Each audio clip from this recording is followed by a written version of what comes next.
Queridas irmãs, queridos irmãos, muita paz a todos, alegria que nós retornamos para um diálogo fraterno, para um encontro de coração para coração, estabelecendo uma conexão superior que possa verdadeiramente, criando aquele campo vibratório, nutrir nossa alma.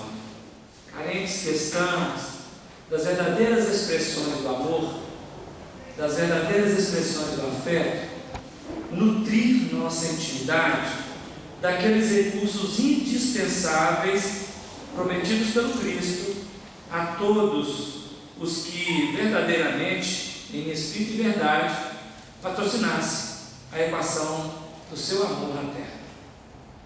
Então nós possamos fazer do nosso encontro aquele ambiente que possa verdadeiramente auxiliar-nos no entendimento, na compreensão e na esperança para os valores futuros, O mundo caminha para a perfeição e para a melhoria, ainda que em dados momentos, aparentemente, nós tenhamos dificuldades operacionais, na plenitude ou no contexto geral, caminhamos para um processo de construção cada vez maior. Nós vamos conversar hoje uma conjuntura de temas dentro do Evangelho, com abundância e fé, que é uma proposta de Deus para conosco, proposta que Jesus Cristo vem trazer para todos nós.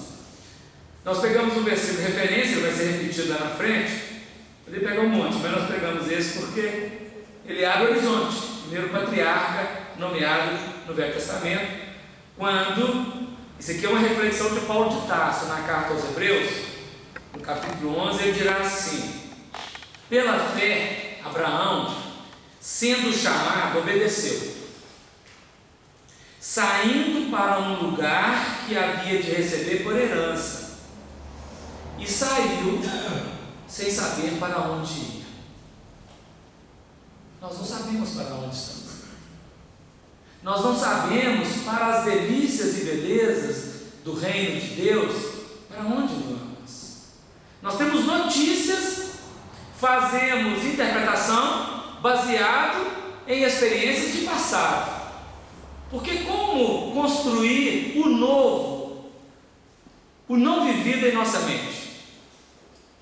Nós só sabemos falar daquilo que já vivemos.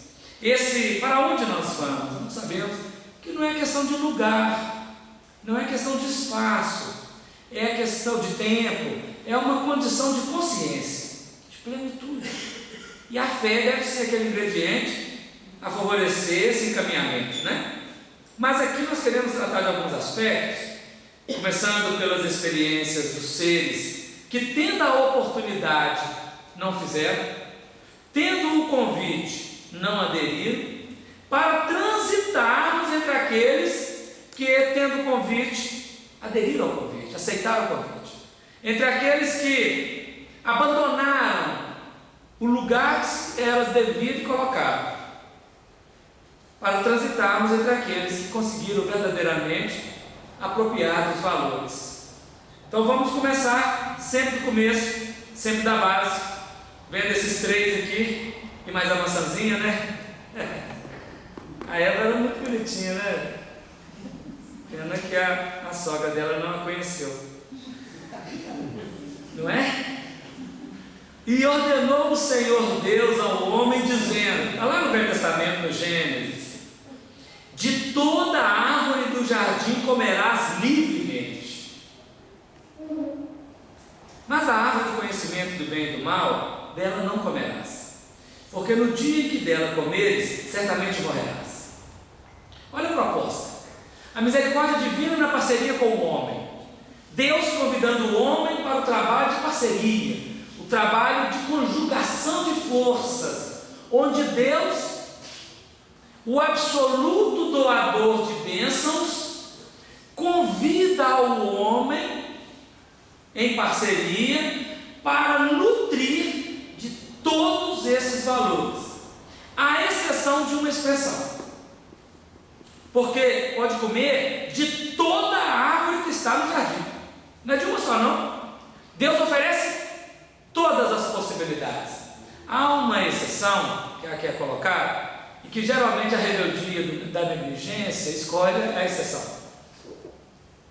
A oferta que vem do alto é plena. O projeto de Deus para o homem é a plenitude, é perfeição. Quando Jesus sintetiza, é o último versículo do capítulo 5 do Sermão da Montanha de Mateus, quando ele diz no versículo 48: sede, pois, vós perfeitos, como perfeito é vosso Pai celestial. Não é ser perfeito igual a Deus, como semelhança de, nas perfeições de Deus, que é o absoluto, nós no relativo podemos ser perfeitos nas mesmas expressões de ação, dentro da nossa imperfeição atingida a perfeição.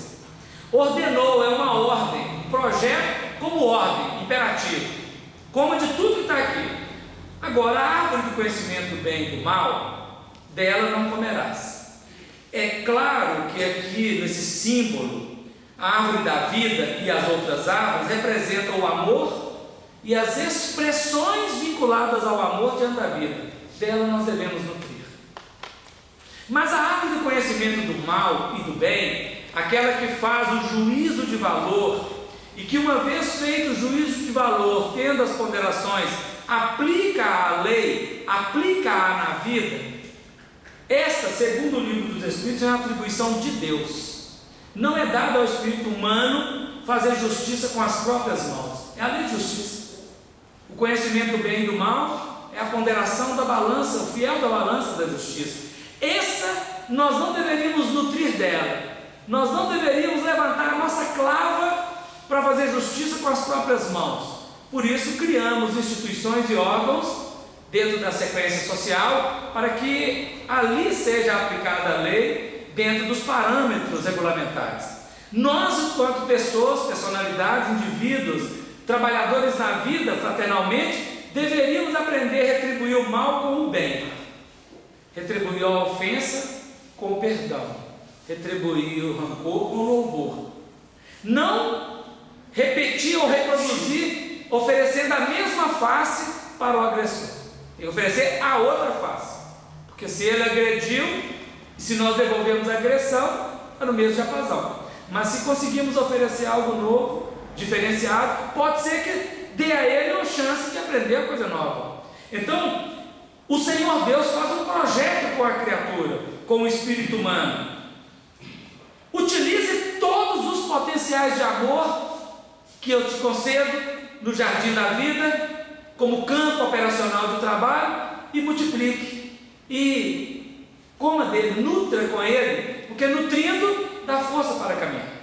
Mas com a arte da justiça, não faça a justiça com as próprias mãos. Não levante a força para esmagar o adversário. Essa é a síntese, a proposta é a síntese do elemento do conhecimento do bem e do mal.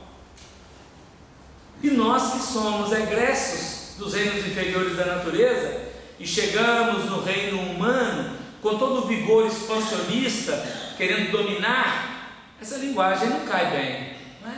Não cai bem, não cai bem. Pelo menos na tese, dentro do sistema colocado, da parábola colocada, não é? O que aconteceu? O Adão e a Eva e a serpente enveredaram o terreno justamente que não deveria ser feito, né? Uma vez tendo errado ou descumprido a orientação, uma vez não tendo verdadeiramente assumido o papel que foi colocado, porque nós não colocamos aqui o diálogo, não vamos colocar porque não daria para chegar onde nós queremos, o diálogo da serpente com a Eva, sabendo que isso está tudo em nós, já falamos isso várias vezes, né? A serpente representa os instintos, a Eva a emoção e o Adão o intelecto, tudo dentro de nós. Quando no diálogo dos instintos com a emoção, lançou dúvida e a emoção não acolhe, né? A ordem de não fazer. A emoção quer viver a emoção. Uma vez tendo fraudado, houve uma culpa consciencial. enquanto nós não fraudamos uma ordem, uma orientação, não tem culpa. Mas uma vez que fraudou, a culpa surge. Uma vez que estabelecido o parâmetro, eu não cumpri o parâmetro colocado, eu descumpri, naturalmente é inevitável surgir a culpa. Emmanuel diz numa frase no livro Pensamento e Vida, ele diz assim: toda vez que fugimos ao dever, precipitamos-nos. Não é só uma queda, é um precipitar. Precipitamos-nos no sentimento de culpa. E a culpa gera o remorso. E aí fica um ciclo vicioso de erro, culpa, remorso.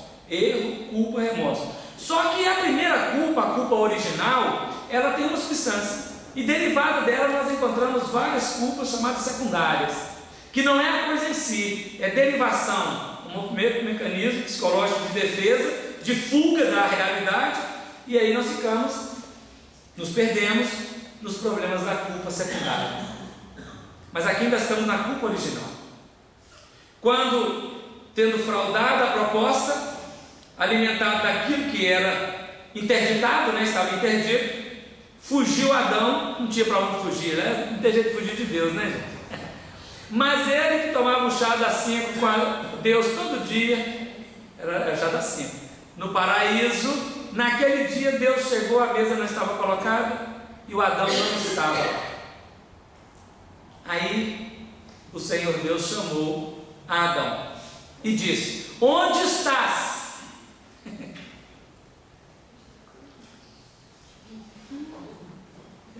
O Adão não respondeu muito não.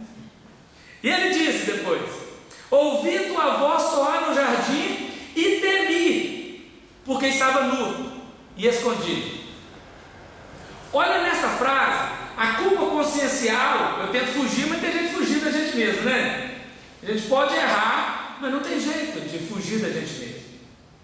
E aí ele fala assim: eu ouvi a tua voz e tive medo, e me escondi, porque estava nu. Nessa simples expressão, mostra uma série de coisas quando nós erramos. Quando nós erramos perante alguém, e estamos de frente desse alguém, a nossa consciência, ela não nos deixa encarar a pessoa com autenticidade, a não ser que estejamos na indiferença e da hipocrisia. Do contrário, nós não conseguimos encarar. Do contrário, se colocar uma maquininha para filtrar a nossa vibração da taquicardia, ela denuncia a nossa insegurança emocional, o nosso medo. Teve medo. O medo é uma precipitação diante do erro, o medo da consequência, porque a lei está na própria consciência, a lei divina está na consciência. Então ele teve medo, ele disse: estava nu e escondeu. Aí a pergunta de Deus é Deus e o homem, É o eu e o ego, é Krishna e Arjuna, é o eu sou e o eu estou dialogando. Pode ser também um trabalho dos guias espirituais, E Deus disse: quem te mostrou que estavas nu? Se até agora você não tinha descoberto isso, quem te mostrou?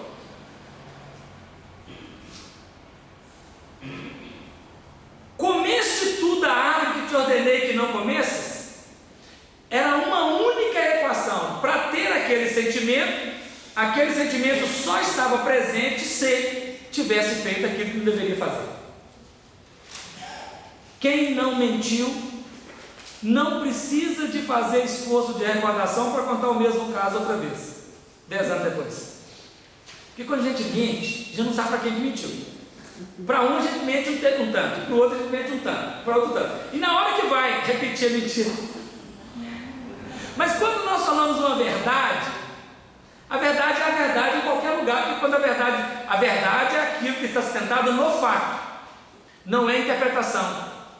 A mentira é o jeito que eu faço para tentar explicar uma coisa que não é um fato. Porque se falar o fato, estou falando a verdade, ou pelo menos a interpretação daquele fato, Então, uma vez colocada a situação, é lógico que a pergunta consciencial é essa: quem te mostrou que estava nu? O estar nu aqui não é estar sem roupa, O Adão vai fazer um avental de folha de figueira, depois vai fazer uma veste de peles, né, mais à frente. Mas a questão da nudez representa toda a nossa falta. Estar nua está com falta de proteção, com falta de algo que possa tampar as vergonhas. Estar nu é estar com as vergonhas todas de fora, estar se apresentando na sua extrema nudez sem nenhuma proteção.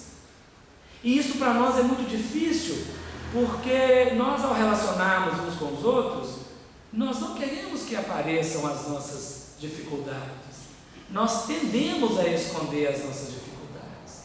Nós tendemos a criar aparências. Mas quando diante da consciência lúcida, diante de Deus, não é possível. Então veja, o projeto era de abundância, mas a atuação vai gerar falta. A atuação vai gerar carência. E disse a Adão: porquanto deste ouvidos à voz de tua mulher, e comeste da árvore que te ordenei, dizendo: não comerás dela, maldita é a terra por causa de ti. Não é a terra, o planeta Terra, pelo amor de Deus. É a terra íntima do campo de trabalho. Porque eu podia fazer, o espírito humano aqui, o homem podia ter feito por uma adesão à lei divina do amor, mas preferiu fazer pelo esforço da própria justiça, com a sua própria avaliação, e isso incorre em erro, porque eu não consigo avaliar a cena completamente do meu ponto de vista. Do meu ponto de vista é apenas um ponto, é a lei de Deus que afere completamente. Eu não sei se está dando a ideia para refletir. Maldita é a terra por causa de ti, com dor comerás dela todos os dias da tua vida. Olha a perda. Tinha o jardim, todos os bens estavam ali à disposição, coma livremente. Fraudou, agora para comer, dor, esforço, luta, caminhada, trabalho. Poderia ter feito diferente? Poderia. É escolha, é livre-arbítrio. O Senhor Deus, pois, o lançou fora do jardim do Éden, para lavrar a terra de que fora tomado. Não lançou fora simplesmente, lançou fora com uma determinação de trabalho. Gente, é perder, né? Perder. Quando nós perdemos a confiança de alguém, a coisa fica muito mais complicada, não fica? E em todo começo de atividade humana, ela começa com promessas belas, maravilhosas. Depois que dá sequência, costuma às vezes não dar aquele mesmo ânimo, não é? Nós começamos no casamento cheio de promessas, de alegria, de tristeza, de dor, de saúde. Faz uma festa danada, daí a pouco as coisas parecem que... Nós entramos no emprego pelo primeiro dia de trabalho, cheio de entusiasmo. Depois do primeiro contra-cheque, costuma às vezes, ou parcelado em 3 vezes o contra-cheque, o nosso ânimo vai desanimando, abaixando, não é? Nós começamos um empreendimento cheio de alegria, cheio de projetos, mas elas não dão sequência, não é? E quando perde aquela conexão, a coisa fica mais complicada. E aqui foi isso: perdeu a conexão, houve uma expulsão, perdeu a condição de partícipe do paraíso, e agora vai para a terra. Aí sim, experiência na matéria, experiência na terra, no planeta, para lavrar a terra. E capinar o jardim, o Adão não estava lá, não conhecia enxada, não conhecia a enxada. As mãozinhas estavam delicadas, e agora vai pegar o enxado para lavrar a terra. Aliás, ele vai construir a enxada. A história é longa, nós não vamos deter muito nela. Tão logo Adão saiu do paraíso com a Eva, ele conheceu a Eva e ela gerou um filho, né? O filho da corrupção é um corrupto.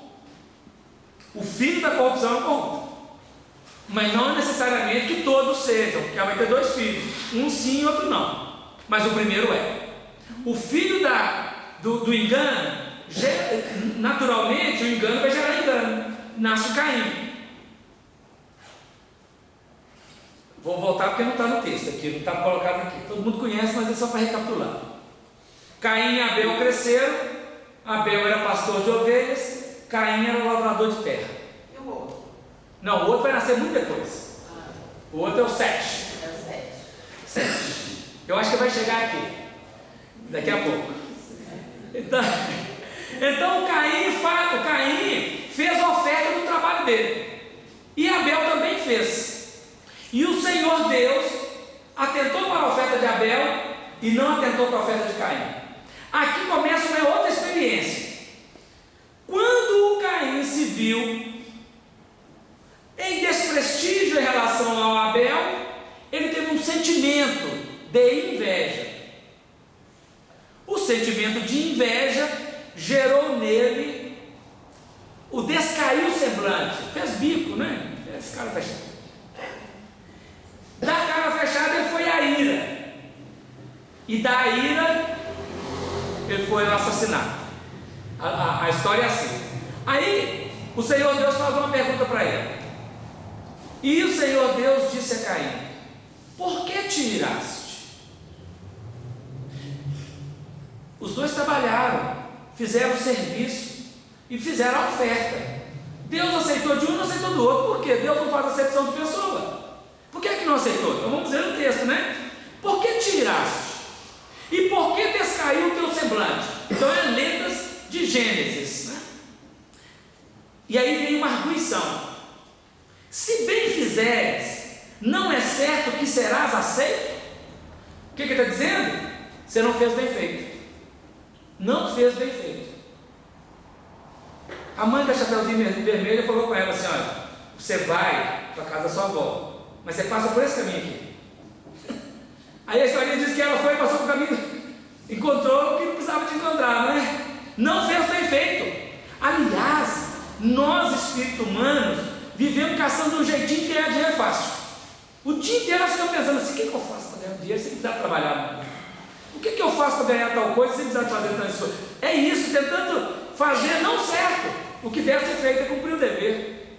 A pergunta é essa. Olha, nós estamos falando só de perda por enquanto, né? Projeto que não foi levado a efeito, não conseguiram fazer a vivência. E se não fizeres bem, se bem fizeres, não é certo que serás aceito? O Abel fez bem feito, então eu aceitei. E se não fizeres bem, se fizer errado, o pecado jaz à porta. O erro, pecado é linguagem religiosa, na filosófica é erro, né? O pecado jaz à porta, e sobre ti será o seu desejo, porque aí nós precisamos ficar escravos do pecado. Uma vez tendo feito algo errado, ele quer ser feito novamente. É igual aquele filhote de dinossauro, o baby, né? Ele fez uma coisinha lá com ele, de novo. Ninguém peca uma vez só, né, gente? Vou fazer só uma vez só. Não faz. É uma que pede uma segunda, que pede a terceira, é igual o jogo, né? Você perdeu uma, agora vamos disputar de novo. Perdeu a segunda, agora vai nele. O desaforo não vai dar certo. Então o pecado jaz à porta e será sobre ti o seu desejo, porque aí começa a inventar uma forma que nós trabalhamos em nossa psicologia chamada reflexo condicionado. Nós tendemos ao padrão de repetições naquela cena feita. Ela é muito poderosa. Qualquer erro tende à repetição que leva ao vício. Qualquer ato positivo tende à repetição que leva à virtude. Então o hábito é um conceito de Emmanuel. O hábito é uma esteira de reflexos mentais acumulados, operando constante indução à rotina.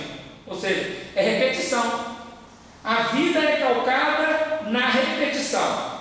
Todo o aprendizado, toda conquista é feita pela repetição. Toda experiência humana, ela é construída na repetição. Então a repetição gera o hábito gera o automatismo, e o automatismo fixa-se no instinto, e o instinto passa a ser uma sistemática do ser, automaticamente. Mas, olha o projeto, mas sobre ele, sobre o desejo, deves dominar. Nós não somos seres para viver ao sabor do desejo. O desejo é uma força biológica que fala do passado, daquilo que eu quero repetir, que eu já vivi ontem. Mas nós temos que dominar sobre o desejo, usando a vontade. A vontade é uma força psicológica, de futuro, de vanguarda, que administra se sim, se não. Então o apóstolo dirá assim: tudo me é lícito, mas nem tudo me convém. O problema não é ser lícito, é se convém ou não, porque certa coisa, em dado momento, ele é lícito, mas não convém. Num outro tempo ele pode estar dentro da conveniência, mas agora não dá. Então, quando nós avaliamos o desejo, não podemos e não devemos ficarmos escravos do desejo, devemos dominar sobre ele. É claro que o Caim não aprendeu isso tão fácil, né? Vamos continuar aqui. E tornou Adão a conhecer a sua mulher, e ela teve um filho, e chamou o seu nome Sete. Terceiro filho, dentro da nomeação aqui, né, do texto. E a Sete também nasceu um filho, e chamou o seu nome Enos, filho de Sete. Então se começou a invocar o nome do Senhor. Então, no mito, na história narrada, ela vai mostrar a queda do paraíso, onde Adão e Eva não sustentaram a habitação, deixaram a habitação, foram expulsos. Uma experiência humana onde os filhos, a consequência do ato feito lá, um dos filhos mata o outro. O que foi morto não teve experiência mais, né? Não pôde fazer mais oferta para Deus naquele momento. E sobrou Caim, que fugiu e casou, e nós estamos querendo saber onde é que Caim casou. Só tinha Adão, Eva, Caim e Abel. Adão continuou com a Eva, está aqui com ela, não se separou não, teve divórcio. O Caim matou Abel, Caim fugiu e casou, ele fez uma filiação danada, né? Com quem Caim casou? Mas nós vamos achar. Diz que foi aí que surgiu a proliferação, né? Aqui nós ainda estamos, nessa experiência, estamos no mundo, no início primário ainda, não é expiação e prova. Expiação e prova começa com Jesus. Quando Jesus profere a palavra do amor e do perdão e vive, ele nos põe na saia justa. Porque até antes de Jesus nós podíamos falar do perdão e podíamos fazer olho por olho e dente por dente. Mas depois de Jesus não dá mais, né? Até Jesus nós tínhamos a prerrogativa, né? Antes dele nascer. Mas depois dele não. Depois do Cristo não dá. Mas o importante é que agora com o Sete começa a invocar o nome do Senhor.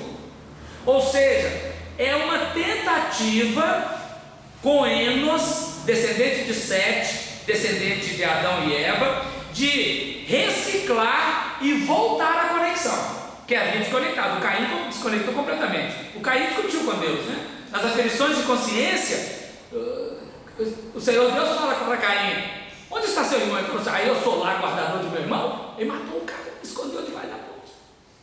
E Deus perguntou para ele: cadê seu irmão? Ele falou: eu não sei lá dele, não é? Não tem jeito, não é? Errou. Mas com Enos, isso que é importante. Houve uma queda. Dentro dos processos surge um momento em que há um eliciamento interior de desejo. Não vou falar desejo, porque eu já falei que não está certo a expressão, né? Daquela expressão interna de anseio de reconectar. E aí começa uma invocação. E nós vamos fazer uma invocação aqui agora também, com Rubens Romanelli. Invocação. Rubens Romanelli escreveu assim: Senhor, inundas-me no esplendor de tua luz, e contudo cego, não te vejo. Falas-me na eloquência de teu verbo, e no entanto surdo, não te ouço. Abrasas-me na ardência de teu amor, e todavia insensível, não te sinto. Ó estranha contradição, tu bem perto de mim e eu tão longe de ti. Desvela-me, Senhor, os olhos cegos de orgulho.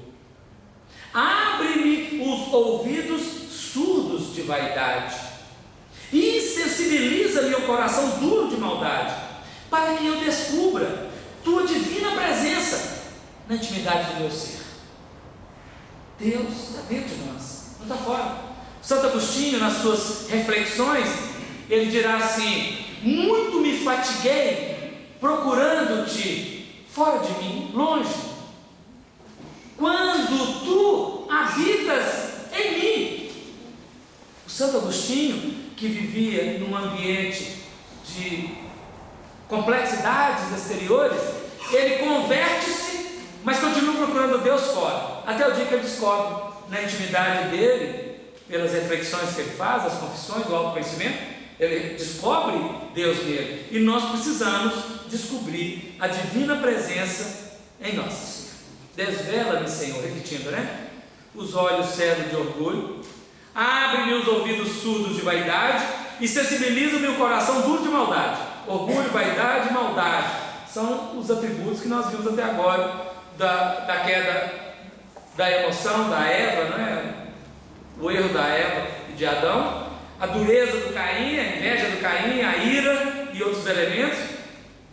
Nós vamos sensibilizar para que eu descubra a tua divina presença na intimidade do meu ser. A história é longa, nós vamos dar saltos dentro do contexto, porque não dá para ficar repetindo todos os passos, né? E aí nós chegamos no ponto em que já saltamos muita coisa aqui para chegar no Abrão.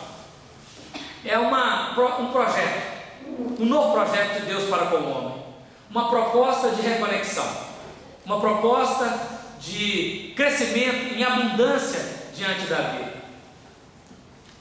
Ora, o Senhor disse a Abrão: sai-te da tua terra, da tua parentela e da casa de teu pai, para a terra que eu te mostrarei, e far-te-ei uma grande nação, e abençoar-te-ei, e engrandecerei o teu nome, e tu serás uma bênção.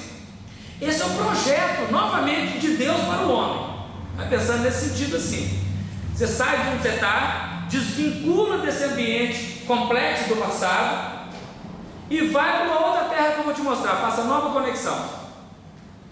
Assim, olha o projeto, assim, e a adesão, assim partiu Abrão, como o Senhor lhe tinha dito. Abrão, ele vai representar dentro dos patriarcas o primeiro, porque nós estamos nos arquétipos, né? Depois do Enos, nós teremos, na linhagem toda, nós teremos o Lameque, vários outros. Depois do Lameque, nós vamos ter o Noé, tem o dilúvio. Um dos descendentes de Noé, o Sem, vai ser o patriarca que vai chegar ao Abraão. Abraão, né? Por enquanto é Abraão, depois é que é Abraão. Então, dentro de toda essa linhagem de parceiros, nós chegamos no Abrão, que tem um projeto a ser executado, gerar descendência. Toda a nossa ação gera descendência. Nós pensamos conosco aqui: qual a descendência que tem gerado mais em nós? A do Caim ou a do Enos? Porque o Enos invocou o Senhor Deus e vai gerar um sistema que chegue a Abrão. Mas e a do Caim? A do Caim continua sendo a inveja, o ciúme, a ira. Esses sentimentos nós só conhecemos de literatura ou nós conhecemos de experiência vivida em terra? Porque se conhecemos é a descendência do Caim, em nós ainda, ou a ancestralidade do Caim. Vê se dá a ideia, pensando nos sentimentos. A do Enos é a invocação do nome de Deus. Do Abraão, é parceria com Deus, a parceria com a ação. Vamos lá. Outro convite, agora com Jeremias. Estamos dando saltos para vermos os convites. Assim veio a mim a palavra do Senhor dizendo: antes que te formasse no ventre, te conheci, e antes que saísses da madre, te santifiquei. Às nações te dei por profeta. O profeta Jeremias, um dos maiores profetas do Velho Testamento, ele, nas reflexões do primeiro capítulo, ele recorda dessa linguagem com as palavras do Senhor dizendo a ele, da anterioridade da relação deles, daquela vida, né? Antes que te formasse no ventre te conheci, e antes que saísses da madre te santifiquei. Mas a questão não é esta, a questão é: as nações te dei por profeta. O projeto da vida para com todos nós é sempre de abundância.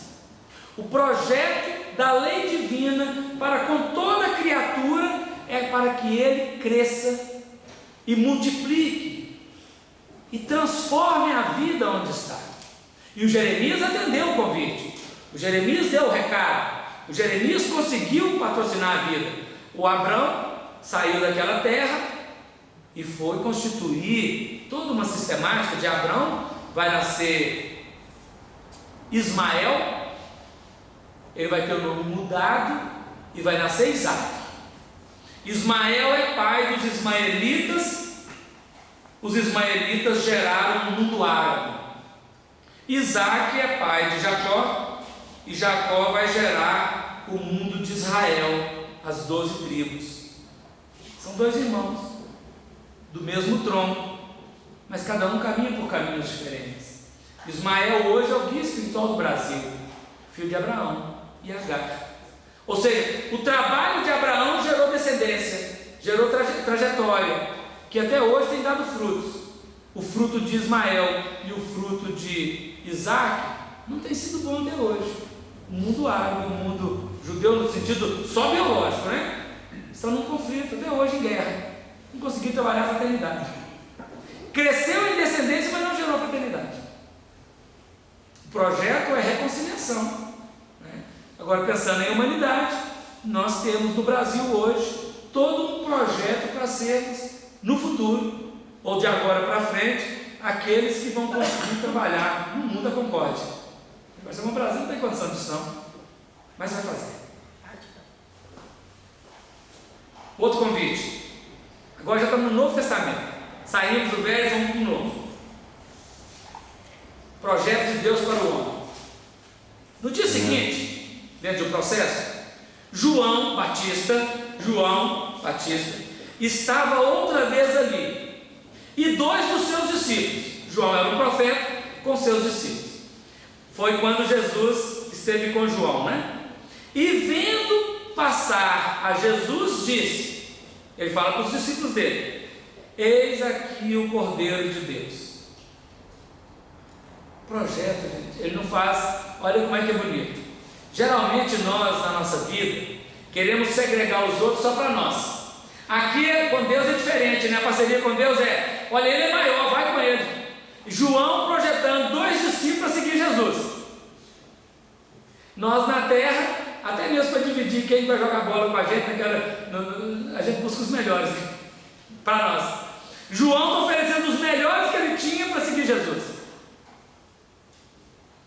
E vendo passar a Jesus, diz: eis aqui o Cordeiro de Deus. Mas olha bacana, e os 2 discípulos ouviram-no dizer isto e seguiram Jesus. Deixaram João e seguiram Jesus. Deixar e seguir é projeto. É projeto. E Jesus, voltando-se e vendo que eles o seguiam, disse-lhes: que buscais? No homem comum ainda não parceria com a vida, fala assim: vem, fica comigo mesmo, que eu sou melhor que o outro. Jesus não.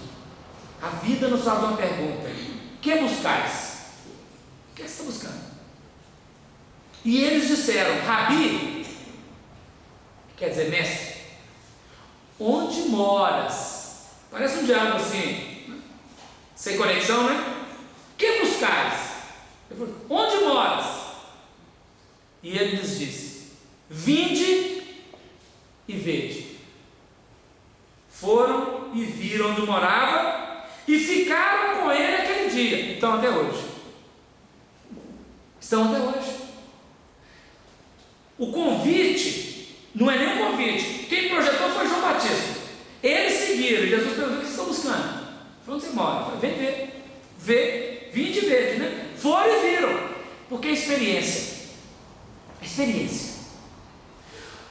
A relação da criatura com o Criador é uma experiência sensível que não tem como comunicar ao outro. Ainda que o outro compreenda intelectualmente o que eu esteja dizendo, se ele não viver a experiência, não tem registro. Nós já lemos a história de quantos missionários, de quantos mensageiros de Deus nós temos notícia, e muitas vezes continuamos no mesmo ponto que estamos. Por quê? Porque não vivemos. Então o trabalho é de ir e ver, experimentar, vivenciar, e se vivenciar, permanecer. Deus, ou a experiência divina, ou a coordenação divina da vida, convida a todo instante: vinde a mim. E agora o projeto é para quem está cansado e oprimido, porque o Adão não estava cansado, não estava oprimido, o Abraão não estava cansado, não estava oprimido, o Jeremias não estava cansado, não estava oprimido, e nem aqui André e João não estavam cansados e nem oprimidos. André e João é evangelista, né? Mas agora o convite é para quem está cansado e oprimido. Parece que quem está cansado e oprimido é porque não quis fazer a experiência de vinculação ontem, né? Vinde a mim todos vós que estáis cansados e oprimidos, e eu vos aliviarei. É o alívio a proposta, mas esse é outro convite, né? Vamos dar sequência. O projeto não é fácil às vezes, ele é possível, mas não é fácil. Se alguém quer vir após mim, negue-se a si mesmo, tome cada dia a sua cruz e siga-me. Negue a si mesmo, negue as expressões do ego que querem fazer a vida do seu jeito, não querem obedecer à lei que manda amar. O imperativo é amai. Amai os vossos inimigos, amai os vossos amigos, amai quem persegue, calunia. Negue a si mesmo, negue o ego, e tome a cada dia a sua responsabilidade. Cruz não é só problema, desafio. Cruz representa a responsabilidade, os deveres que a vida propõe, os deveres que estamos sujeitos a ele. E dever não tem sofisma, dever é dever. Se somos filhos, temos um dever. Se somos irmãos, temos um dever. Se somos pais, temos dever. Se somos funcionários subalternos, temos dever. Se somos empresários, dirigentes, temos deveres. Todos nós temos deveres. E dever é dever, é só cumprir o dever. Coisa mais fácil de ter é cumprir o dever, né? Se alguém quer vir após mim, que é projeto de abundância, negue-se a si mesmo, toma cada dia a sua cruz e siga-me. Seguir Jesus. Não tem falácia, não tem proposta indecorosa, tem um projeto de trabalho e de conquista plena, isso é abundância.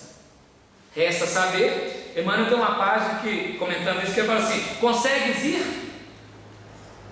Para seguir Jesus, vai ter que subir o Calvário.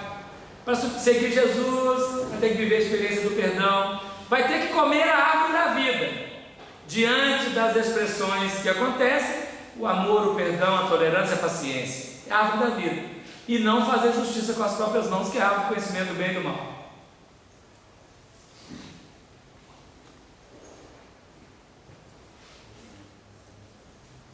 Eu vim para que tenham vida e a tenham com abundância.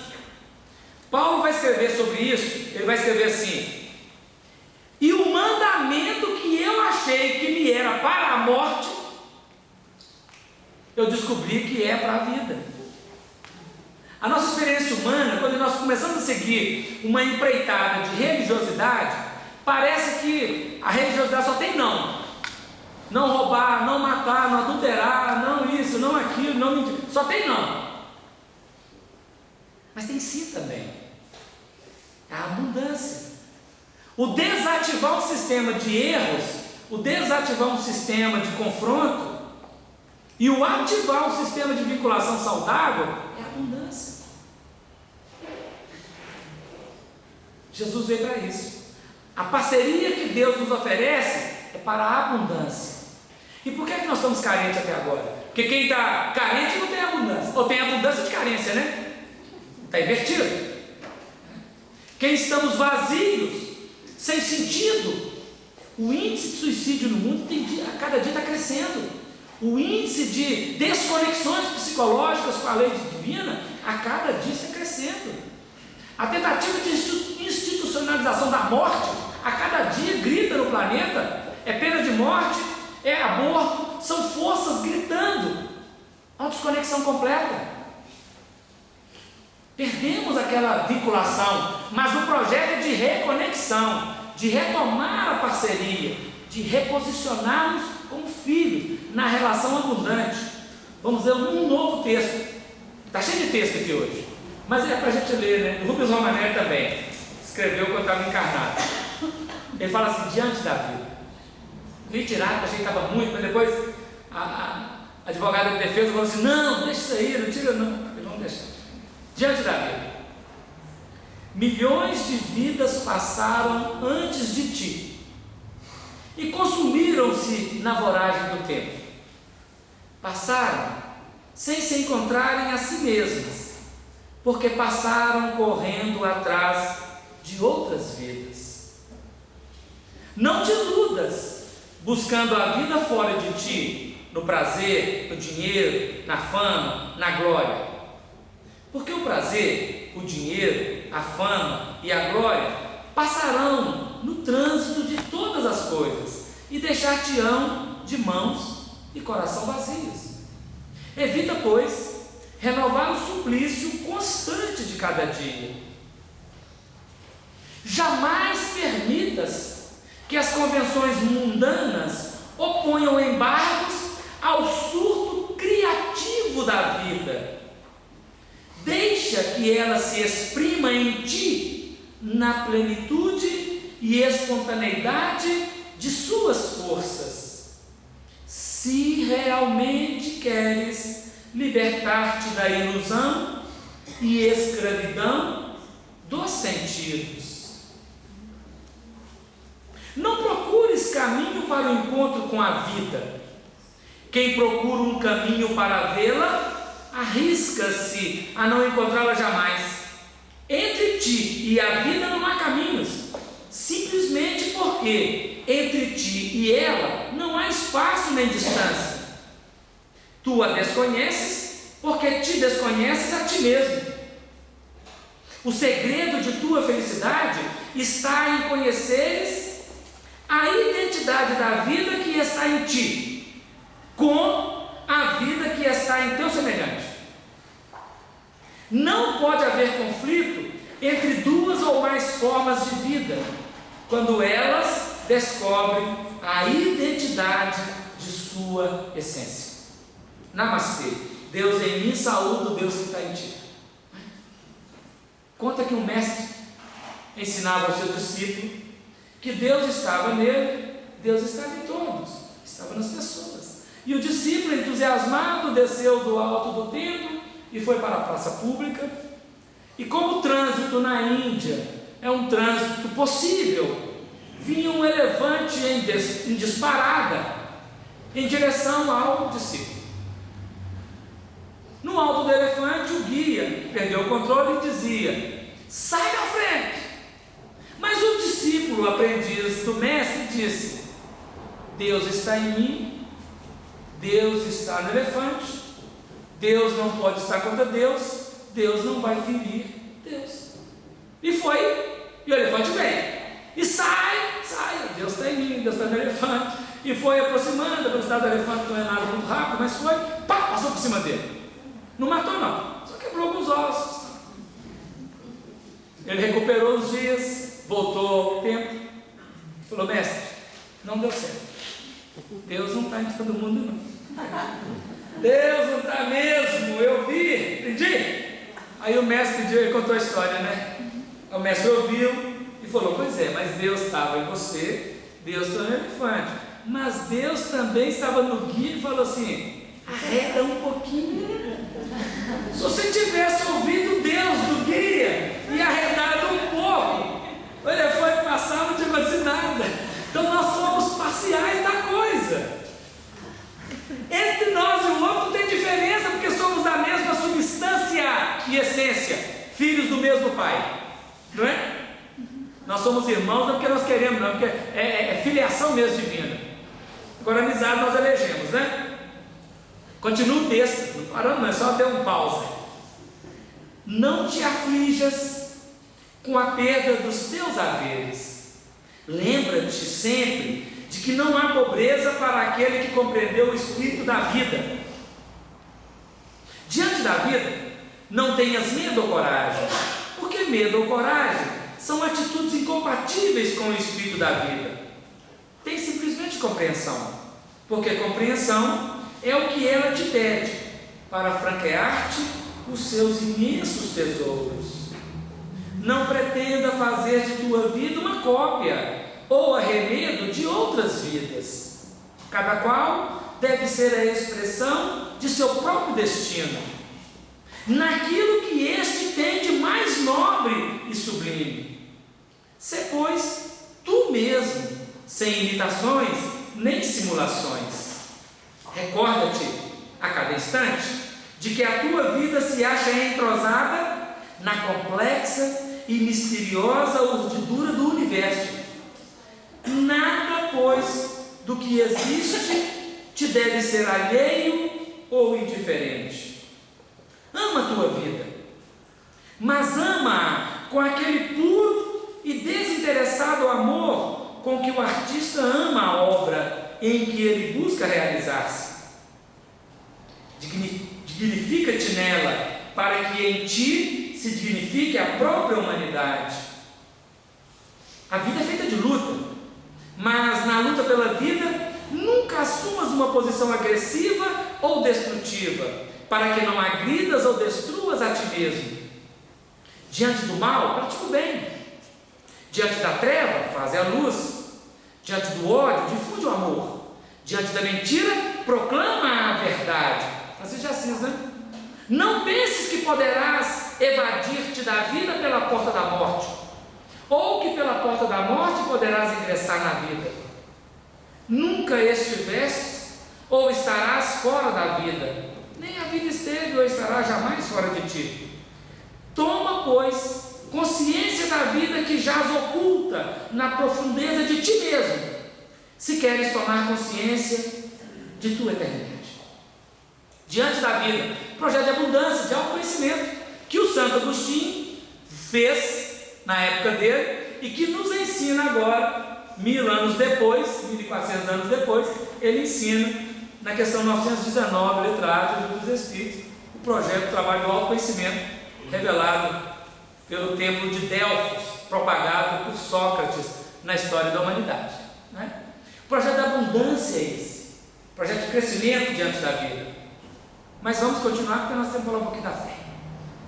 Porque no Evangelho é revelada, de fé em fé, a justiça de Deus, como está escrito, o justo viverá da fé. Paulo de Tarso aos Romanos, a carta aos Romanos, é uma síntese de todo o pensamento paulino. Ela foi escrita no ano 56 da era cristã. Paulo desejava ir a Roma, mas surgiu um pedido de Tiago Menor que ele fosse a Jerusalém. Então ele faz essa carta, envia para Roma com a senhora Febe e vai para Jerusalém. Depois que chegar lá em Roma no ano 61, vai demorar 6 anos aí para chegar em Roma. E na carta aos Romanos ele faz uma síntese de todo o pensamento dele, é o ápice. E nesse primeiro capítulo ele vai escrever essa frase maravilhosa, porque no Evangelho é revelada de fé em fé a justiça de Deus, como está escrito, que está no Velho Testamento, em Abacuque: mas o justo viverá da fé. Só um pequeno comentário de Emmanuel sobre isso. Emmanuel diz assim, deixa eu pegar aqui, a parte de cima. Na Epístola aos Romanos, Paulo afirma que o justo viverá pela fé. Paulo de Tarso queria dizer que o justo será sempre fiel, viverá de modo invariável, na verdadeira fidelidade ao Pai que está nos céus. Porque às vezes nós interpretamos de forma incorreta, né? Basta ter fé que eu estou vivo. Não. É preciso vivenciar a fé. Fé, na sublime essência, fides, fidelidade. Fidelidade da criatura à lei divina, à justiça divina. O justo terá da fé. Por causa da justeza, ele naturalmente é justo porque obedece à orientação da lei. A lei é para a vida. Num outro texto, Emmanuel dirá assim, porque está falando sobre a fé também. Uma das maiores preocupações do Cristo foi alijar os fantasmas do medo das estradas do discípulo. A aquisição da fé não constitui fenômeno comum nas sendas da vida, traduz confiança plena. A ideia de Deus, ela vai sendo ampliada na mentalidade do espírito humano gradualmente. Nós tivemos tempo que Deus era para nós uma pedra, litolatria. Tivemos tempo que Deus era uma grande árvore, um vegetal, né, a fitolatria. Tivemos tempo que Deus era os animais, a zoolatria. Uma vaca era Deus. Ainda é em alguns lugares, né? Um animal no Egito, tudo que era animal era Deus. Desse terreno nós caminhamos para a mitologia e o politeísmo. Litolatria, fitolatria, zoolatria, mitologia, politeísmo, idolatria muitas vezes.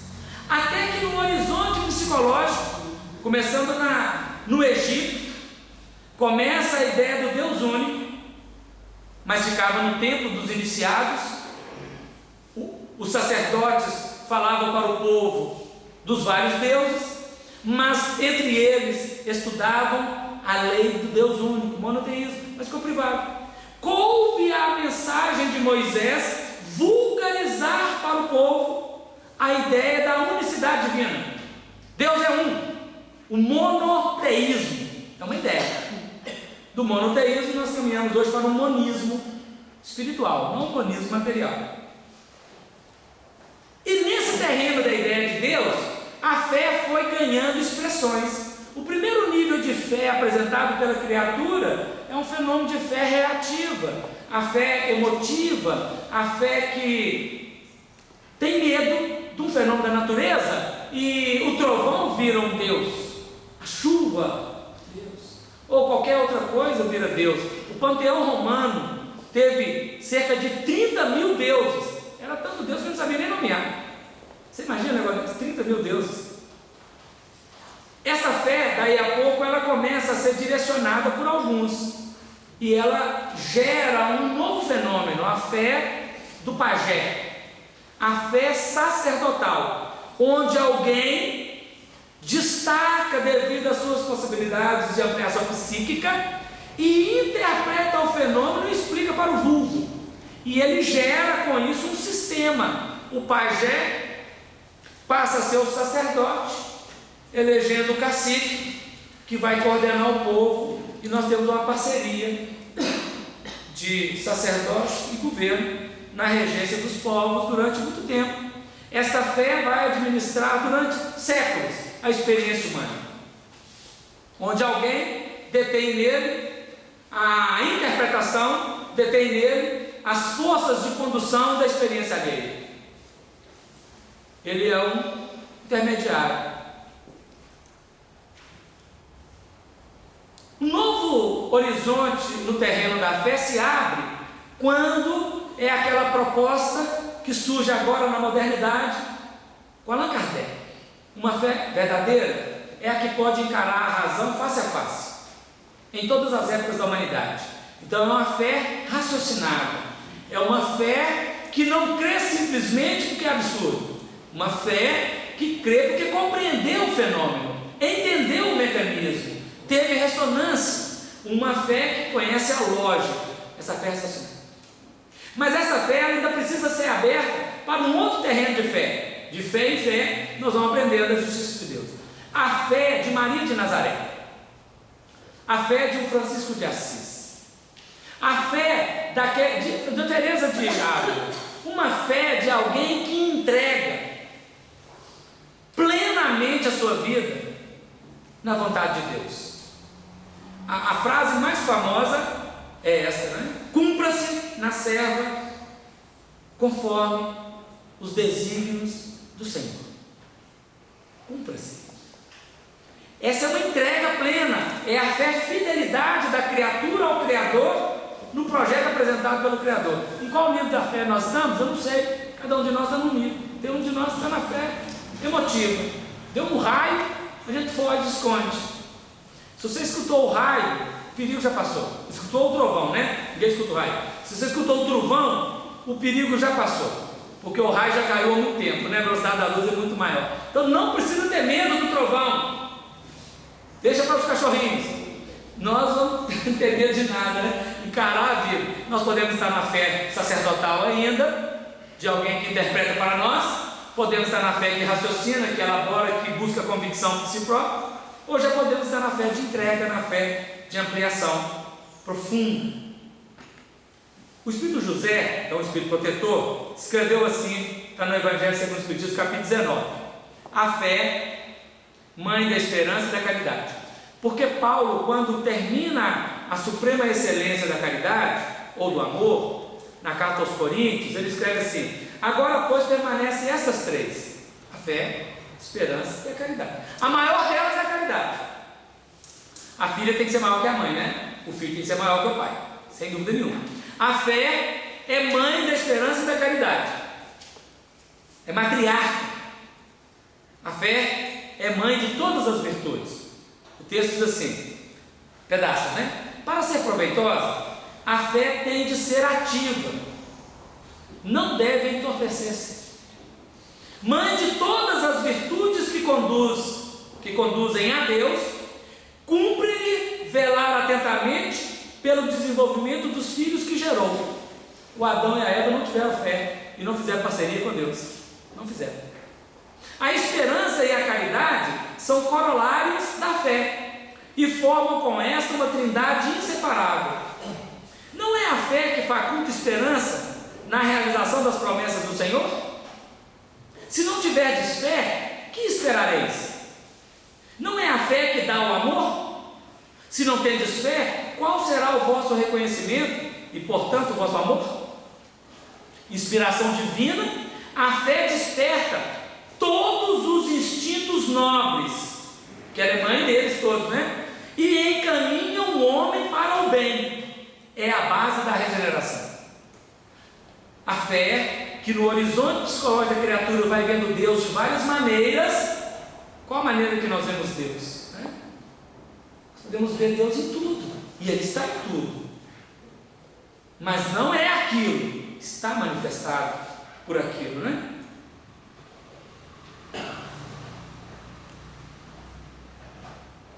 O apóstolo Paulo escreveu na carta aos Hebreus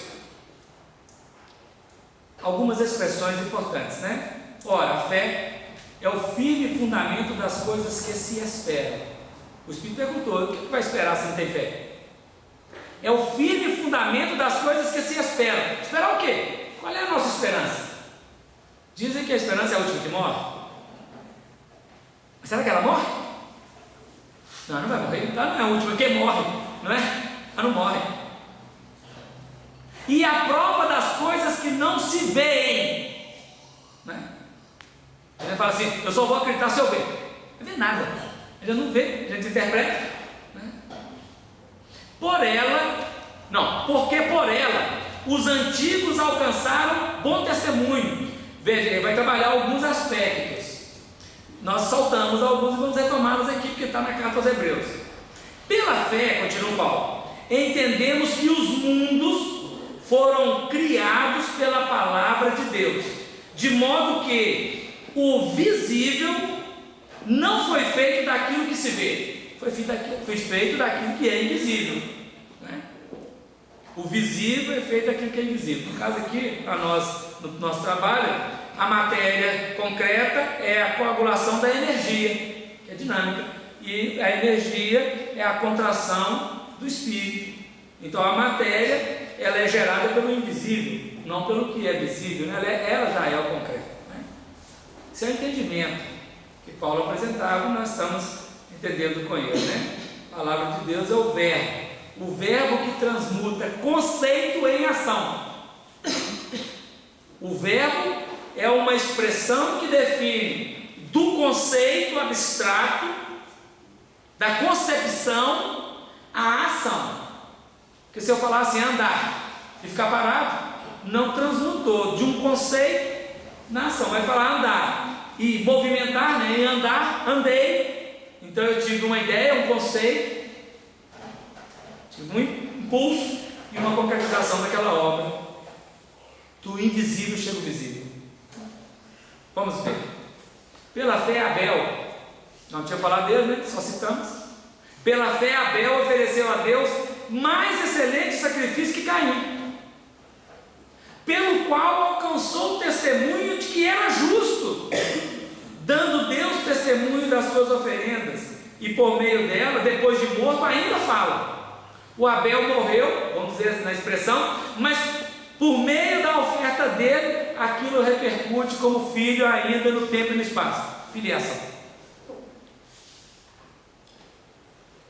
Pela fé, Enoque, que eu não citei, ele depois do Enos, Enoque foi trasladado para não ver a morte, e não foi achado, porque Deus o trasladara, pois antes da sua trasladação, alcançou o testemunho de que agradara a Deus. O Enoque é uma experiência das mais belas que o Velho Testamento narra. Ele não foi achado depois da sua morte, não foi encontrado. A experiência do seu corpo não foi encontrada depois da morte, foi trasladado para o reino, né? Para o plano espiritual.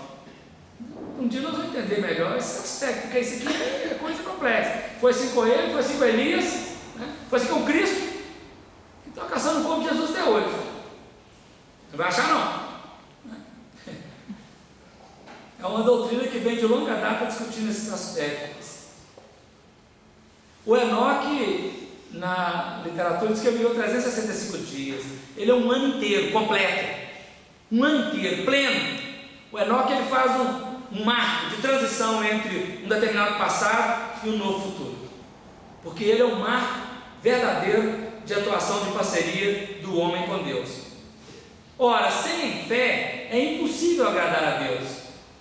Porque é necessário que aquele que se aproxima de Deus creia que Ele existe e que é galardoador dos que o buscam.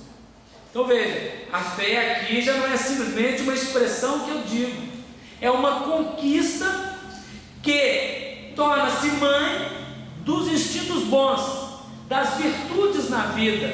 Então a fé agrada a Deus porque ela patrocina o alimentar da árvore, a árvore da vida, a árvore do amor, a árvore da plenitude.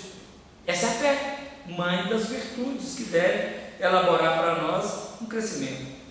Pela fé, Noé, divinamente avisado das coisas que ainda não se viam, era um planejamento, era um projeto, sendo temente a Deus, preparou uma arca para o salvamento da sua família, e por esta fé condenou o mundo e tornou-se herdeiro da justiça, que é a segunda fé. É o que nós falamos aqui agora mais cedo no Apocalipse, né? Quando alguém faz algo certo dentro de um grupo, ele condena os que não fazem certo, porque se ele fez, é possível todos fazerem, e se não fizeram antes é porque estão condenados.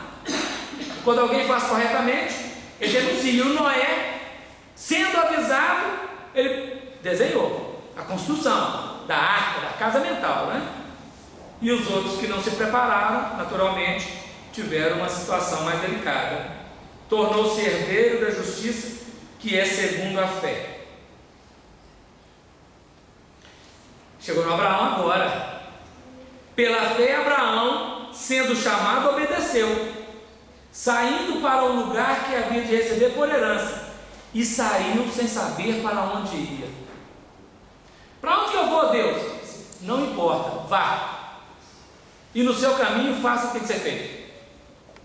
Nós já chegamos no emprego pensando assim, eu comecei a trabalhar hoje, com o novo fator previdenciário, quando eu tiver com 85 anos, eu já estou aposentado. Aí, gente, nem começou a trabalhar que é a aposentadoria. Nem começou a obra, já que é o final. falou: vem ver. Eu não vou falar, vem ver. Foram e viram e ficaram. Isso que é bonito, né? Então o nosso processo da vida, de vinculação à abundância da vida que Deus nos oferece, é sermos partícipes da obra, sem espera da recompensa, sem saber o que é que vai receber. Não precisa, porque a adesão à fé é uma entrega, onde a criatura entrega-se plenamente ao convite da vida. Não importa qual o convite, diz no livro Jesus no Lar. Jesus pediu a Simão Pedro que fosse numa casa. Vocês talvez vão conhecer o livro mais do que eu vou contar o caso pela metade, mas tudo bem, só dá ideia. Jesus pediu a Simão Pedro para visitar uma pessoa doente numa casa. Vá lá e visita tal pessoa, aplica-lhe um passe e volta. Aí Simão chegou e logo de cara ele encontra com o irmão da moça e falou: vim visitar fulano de tal. Quer conversa com você? Não, vai embora, sai daqui. Aí ele falou: nossa, credo. Aí ele passou, mais à frente, ele chega no celeiro, o pai da menina estava tendo um caso extraconjugal com uma serva. Olhou e viu aquilo de canto, escandaloso, né? Porque no judaísmo, adultério é coisa terrível. Para nós não, né? Liberado, está liberado? Tá não, né? Então, escandalizou. Aí ele chegou lá, a mãe da menina estava fazendo alguma coisa e tentou perguntar para ela: moça, a mãe não deu bola. Um outro irmão vai lá: procura aí que você acha. E ele falou assim: nossa, credo, meu Deus, onde é que eu estou? Aí ele foi lá, aplicou o passe e voltou. Aí Jesus estava sentado. Falei: Senhor Jesus, meu Deus, o que é aquilo? Que família que é aquela? E começou a falar: porque o fulano é assim, porque o ciclano é daquele jeito, porque aquele outro é daquele jeito, e aquele outro é daquele jeito. Ah, não, aquele lá não tem jeito não. Aí Jesus falou com ele: Simão, eu conheço aquela família mais que você. Eu te pedi para ir lá atender e salvar uma que estava doente. Você ficou preocupado com o que você não tinha que fazer. Nós vamos para uma coisa fazer aquilo que deve ser feito e damos notícia de tudo e às vezes esquecemos o que foi fazer. Às vezes vai comprar quiabo no supermercado, compra de tudo que não precisa, até cachaça. E chega em casa: você trouxe o quiabo? Ah, pelo amor de Deus, né? Então, é preciso estar atento no processo do trabalho. Nós encarnamos nessa vida, nascemos, viemos fazer o que aqui na terra? Qual que é o nosso trabalho aqui na terra? Se perguntar, eu falo: não sei. O Abraão também não sabia, mas ele fez. Conforme as circunstâncias iam acontecendo, ele ia dando testemunho. Conforme as experiências surgiam no horizonte da sua percepção, ele fazia. Ele não preocupou até quando. Em determinados momentos ele questionava algumas coisas, que perguntar é lícito, não é? A experiência do Abraão, maravilhosa. Mas nós precisamos saber o seguinte: e o nosso trabalho na vida, o que é que nós vamos fazer aqui? Nós nascemos na terra e estamos vivendo nesse planeta, nessa hora, nesse dado momento, para quê? Aí pergunta, vai dizer: eu estou remando, estou levando. Vai levando, e vai levando, vai levando. Mas nós precisamos levar, e não sermos levados, não podemos estar sob o jugo do desejo. Nós precisamos administrar o desejo, é assim que o mandamento diz. É assim que o Senhor Deus falou para Caim: não fique sob o guante do desejo, guie seu desejo. Não viva o sabor da experiência, mas coordene a experiência. Falando do Abraão ainda, pela fé, peregrinou na terra da promessa, como em terra alheia, habitando em tendas com Isaac e Jacó, herdeiros com ele da mesma promessa. A coisa vai repetindo de filho em filho. Porque esperava a cidade que tem os fundamentos, da qual o arquiteto e edificador é Deus. Onde é que você mora, Rabi? Vem ver. O edificador, o arquiteto, o grande matemático é Deus, né? O grande arquiteto é Deus. Pela fé, até a própria Sara recebeu a virtude de conceder um filho, mesmo fora da idade, porquanto teve por fiel aquele que lhe havia prometido. Vamos ficar contando muita história não, senão o tempo lá vai ligeiro, né? Pela fé, Moisés, está rapidinho, não vai demorar não, está acabando. Pela fé, Moisés, logo ao nascer, foi escondido por seus pais durante 3 meses, porque viram que o menino era formoso e não temeram o decreto do rei que tinha mandado eliminar todo menino que nascesse, né? O povo hebreu. E eles não esconderam Moisés, né?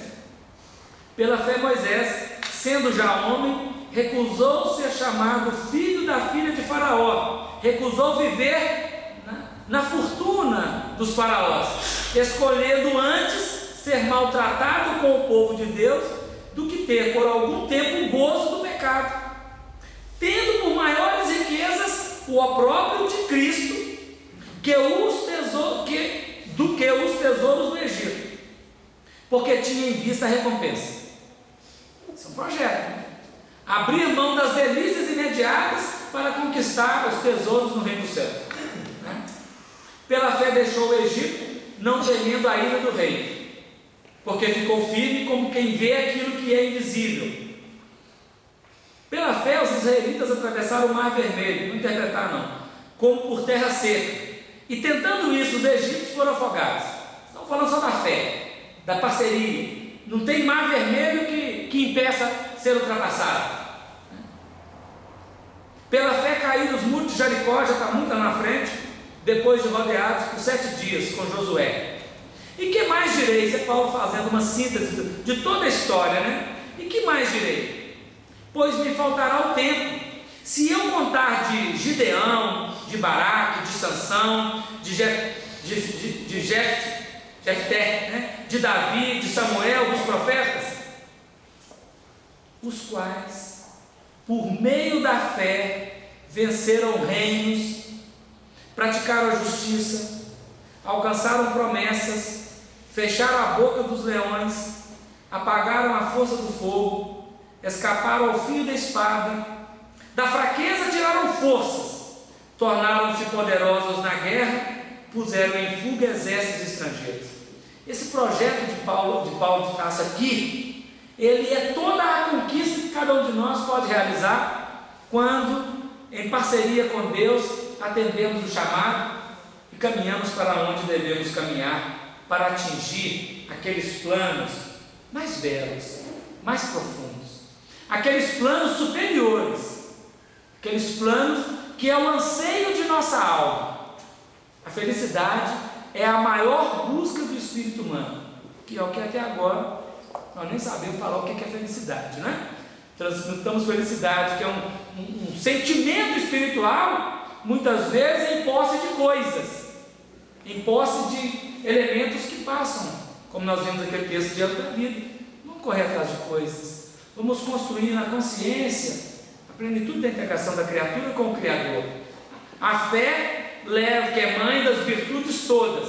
A virtude, uma vez granjeada e instituída na vida, gera a abundância da criatura com o Criador. Nós vamos nos defrontar com esse texto. Bem-aventuranças. Quem escreveu assim. Era o sentimento dele naquele momento, 1939. Quem importa se ganhei ou perdi, se estou bem ou mal, se sou rico ou pobre, amado ou amaldiçoado, se tu estás aqui, Senhor, e eu não me encontro mais sozinho, se tu estás ao meu lado e me animas, que importa a riqueza ou miséria exterior, se dentro de mim canta a magnificência do universo?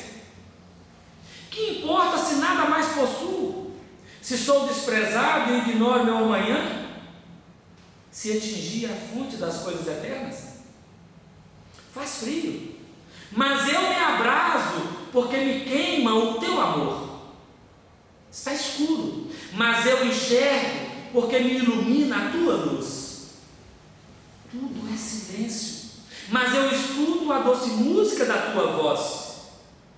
Minha carne perdeu as forças no caminho do dever, mas meu espírito exulta.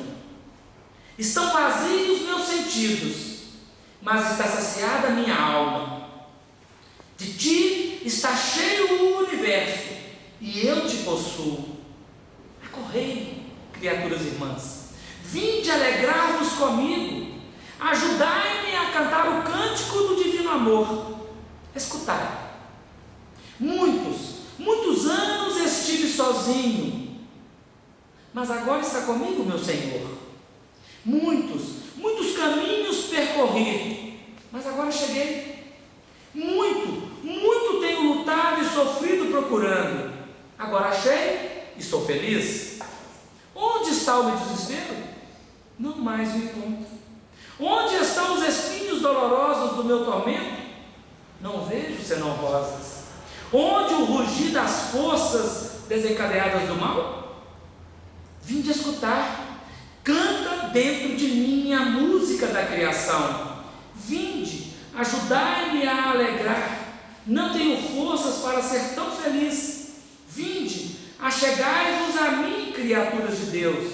Auxiliai-me a cantar, a orar, a amar. Compreendei o milagre. Eu estava encerrado num castelo de dor e o castelo desmoronou-se. Eu era cego e agora enxergo. Era surdo e agora ouço. Meu coração estava comprimido em mordaça de ferro e a mordaça despedaçou-se.